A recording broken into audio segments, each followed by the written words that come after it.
Sindaco Bucci, trema che stiamo arrivando!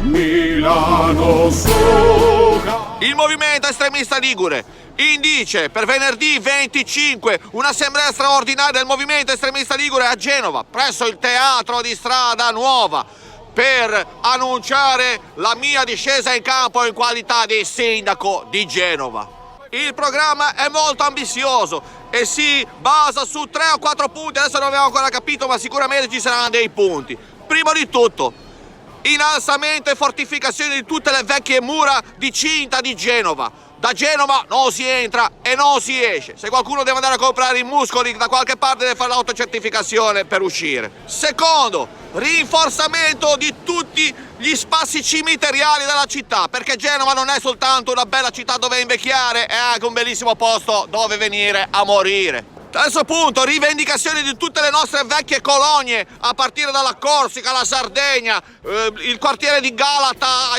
Istanbul. Tutte, non tanto per avere delle rivendicazioni territoriali o commerciali, ma tanto per buttare un po' di zizzagna a livello internazionale, che mi sembra che ce ne sia un po' abbastanza di bisogno. Quarto punto, milanesi, show.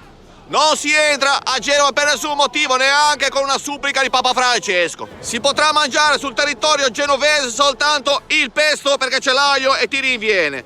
La farinata e la focaccia perché fanno acidità di stomaco e ti creano il carattere un po' nervoso e giusto in maniera proprio adeguata alla genovesità. Perché l'unica candidatura seria è la mia, gridiamo Milano Suca, ma fa il culo e così sia. Salutiamo gli amici di Celle che ci hanno prestato la cittadina per fare questo annuncio. Un dì vedrai Milano Sucherà.